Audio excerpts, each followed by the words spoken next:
Fala moçada, beleza? Professor Giovanni aqui dando sequência à biologia e hoje vamos falar de evolução, teorias e evidências. Na aula anterior nós já estudamos aí as teorias da evolução, o lamarckismo e o darwinismo. Eu terminei a minha aula anterior falando assim: o Darwin não soube explicar a origem da variabilidade. Se perguntasse para o Darwin, como surgiu a girafa de pescoço comprido? Talvez Darwin iria dizer: não sei. Eu sei que existe girafa de pescoço curto, girafa de pescoço comprido, mas como surgiu a variabilidade, ele não soube responder. Então aqui entra o que nós chamamos das ideias modernas da evolução. Ideias modernas da evolução que nós chamamos de neodarwinismo. Vamos traduzir essa palavra. Neodarwinismo. Darwinismo está associado às ideias do Darwin, à seleção natural do Darwin. Neo está relacionado ao novo, aos conceitos de genética. Então veja que neodarwinismo junta o quê? Junta as ideias do Darwin com as ideias da genética, com os conceitos da genética. E isso é chamado de teoria sintética da evolução ou neodarwinismo, onde traz a origem da variabilidade. Perceba o seguinte, mais ou menos na mesma época do Darwin, viveu um outro camarada muito importante, o Gregor Mendel. Então dizer que Darwin não sabia nada de genética está relacionado a isso, porque não existia a genética ainda mendeliana. Estava caminhando ali as ideias do Gregor Mendel, paralelo às ideias da evolução. Então as ideias da genética vêm depois, inclusive depois até que o Mendel morre, né? Porque o Mendel não foi reconhecido em vida como pai da genética. 20 anos depois, aproximadamente, é que o Mendel foi reconhecido como pai da genética, como um cara genial por ter fundado a genética, as ideias da genética, a origem da variabilidade. Então, o neodarwinismo, ou teoria sintética da evolução, ele vai juntar as ideias do Darwin com os conceitos da genética, que fala da questão da origem da variabilidade. O que traz a variabilidade? A questão das mutações, que seriam aí os fatores evolutivos como mutações, e a recombinação gênica, a recombinação genética. Esses fatores evolutivos, eles provocam variabilidade genética, ou seja, variações fenotípicas. Então, somente a teoria sintética da evolução é que vai comentar da origem da variabilidade. Uma vez que eu tenho uma variabilidade, lembra das ideias do Darwin? O ambiente seleciona o mais apto.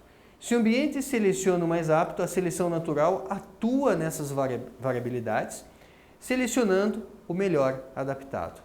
Então, nesse slide aqui nós temos um resumo do que seria o neodarwinismo. Falamos dos fatores evolutivos que geram variabilidade. A seleção natural seleciona aquelas mais aptas e traz o quê? A sobrevivência do melhor adaptado. Com relação ao neodarwinismo, teoria sintética da evolução, observe essa imagem aqui, ó. Mecanismos genéticos atuando ali em indivíduos, representado por bolinhas roxinhas aqui. Então você tem lá as mutações, recombinação gênica, surgem indivíduos com variabilidade genética. Não tem só mais bolinha roxinha, mas nós temos bolinha laranja, vermelhas e pretas. As ideias do Darwin, o ambiente seleciona o mais apto. Vamos supor que os indivíduos melhores adaptados, algumas bolinhas roxas e uma bolinha laranja, eles vão se reproduzir.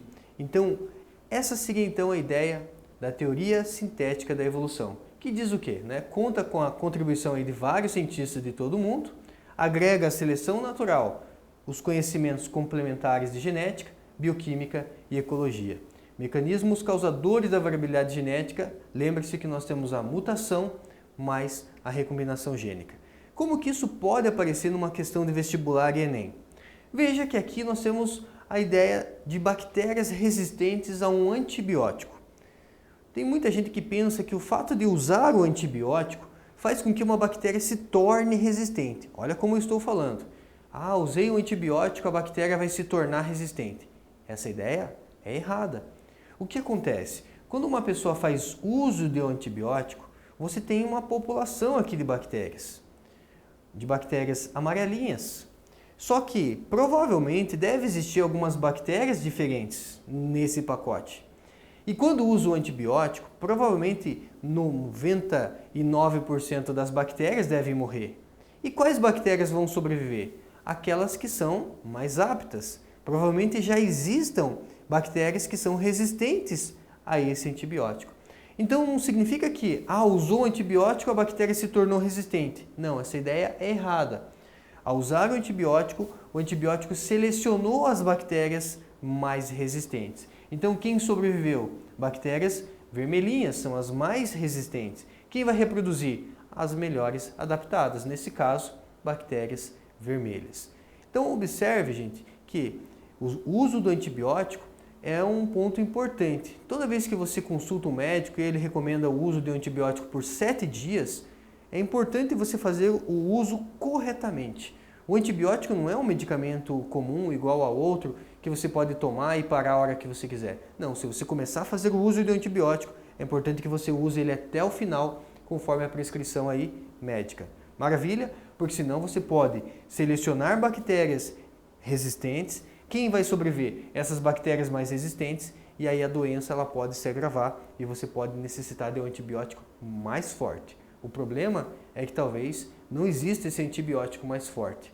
Maravilha? Então toma cuidado com relação ao uso de antibiótico. Vamos falar das evidências da evolução. Quais são as evidências? O que nos ajuda, o que nos auxilia a falar de evolução? Uma das primeiras evidências são os fósseis. O que são fósseis? Os fósseis são vestígios de animais, não só de animais, mas de seres vivos, de folha, de planta, de qualquer tipo de ser vivo que viveu no passado. Então você observa lá, por exemplo, vestígios como ossos, dentes, pegadas, fezes, uma folha que seja, para você saber, puxa, olha, há 300 milhões de anos a gente tinha aqui as pteridófitas, há 450 milhões de anos a gente tinha aqui as briófitas. Então existe dentro das ciências aí a paleontologia, a geologia que nos auxiliam a estudar aí, né, os fósseis. O fóssil, aqui ó, tigre, dente de sabre, fóssil de fezes, o coprólito, fóssil de um dinossauro, tudo isso são vestígios fósseis que nos permitem entender, puxa, os dinossauros já existiram aqui na face da Terra e foram extintos há aproximadamente 65 milhões de anos atrás. Tudo através aí do estudo dessas evidências da evolução. E aí, evidência de que o nosso planeta já foi habitado por seres diferentes dos que existem atualmente. Uma outra evidência da evolução é a questão de evidência anatômica. A gente pode comparar a anatomia de diferentes seres vivos. Vamos pegar aqui, por exemplo, o braço humano. Comparando o braço humano com a asa de um morcego, por exemplo, com a nadadeira de uma baleia, nós temos aqui o seguinte, os mesmos ossos. Sim, são os mesmos ossos que formam o braço humano, são os mesmos ossos que formam a nadadeira de uma baleia, são os mesmos ossos que formam a asa de um morcego. Estamos falando aqui de um mamífero, ou seja, eles possuem a mesma origem. Eles possuem a mesma origem, porque são mamíferos. E aí você tem aqui então, ó, ossos como o húmero, aqui também tem húmero, é só comparar a cor, né? Aqui ó, azul, azul, vermelho, vermelho, ou seja, são os mesmos ossos. Porque eles têm a mesma origem.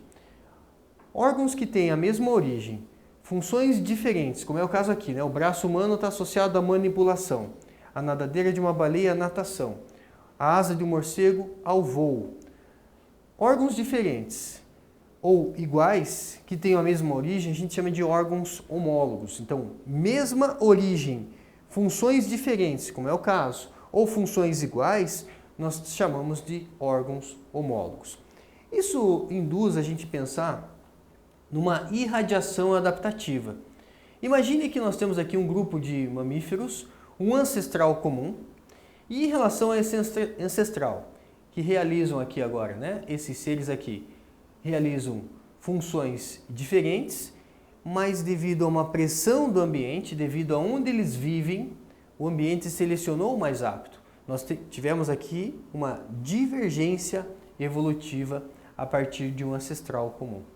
Então, uma divergência, uma irradiação adaptativa a partir de um ancestral comum.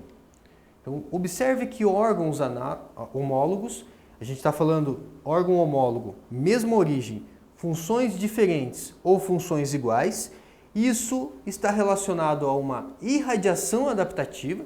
Se a gente pensar que eles têm aqui funções diferentes, isso está relacionado a uma divergência evolutiva, a uma seleção natural de acordo com o ambiente que esses animais, que esses seres vivem.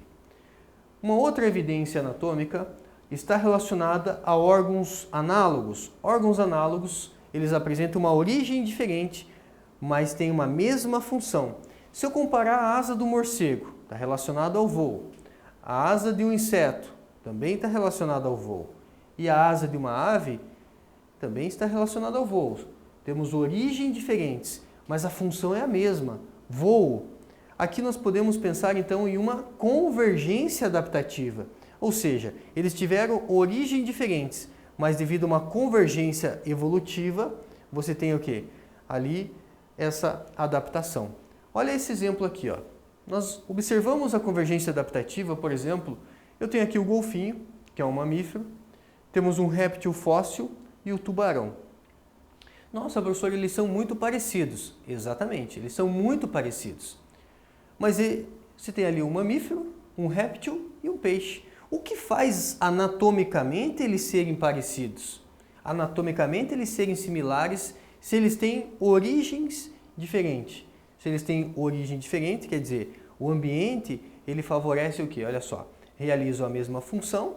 Pelo fato de realizar a mesma função, eles têm uma convergência evolutiva. Poderia pensar que o ambiente seleciona o mais apto. Quem é mais apto para viver na água? Tem que ter um corpo anatômico desse jeitão aí para poder viver na água. Então nós pensamos em uma convergência evolutiva. Essas foram as evidências anatômicas. Nós podemos falar de estruturas vestigiais, órgãos ou estruturas vestigiais também como evidências. Se você comparar, por exemplo, aqui em relação ao apêndice vermiforme humano com o apêndice vermiforme, por exemplo, de um coelho, o que isso está relacionado? Indício de que nosso ancestral distante possuía uma dieta predominantemente herbívora. Hoje nós temos somente um vestígio do apêndice vermiforme. Comparando com o apêndice vermiforme, por exemplo, de outros animais, que indício seria esse? Por que nós temos só ali, né, um indício, né, um vestígio do apêndice? Provavelmente um ancestral aí mais antigo, provavelmente ele tinha uma dieta herbívora, provavelmente ele tinha um apêndice mais desenvolvido. Muitos cientistas dizem que o apêndice não serve para nada, que serve só para infeccionar, para inflamar e ter que fazer uma cirurgia. Mas outros cientistas defendem a ideia de que o apêndice tem uma função imunológica, porque ele contém um bom número de bactérias que formam a nossa microbiota. E essas bactérias são bactérias do bem, bactérias que nos defendem, bactérias que estão relacionadas aí à nossa saúde. Então, estruturas vestigiais. Falando ainda de estruturas vestigiais, você já viu falar no tubérculo de Darwin? Tubérculo de Darwin é esse calinho que nós temos aqui na orelha, né? Esse calinho da orelha serve para quê?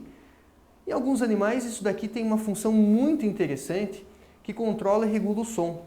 Só que a nossa inteligência ela evoluiu tanto que talvez estruturas como o tubérculo de Darwin, para nós ela não faça tanta diferença.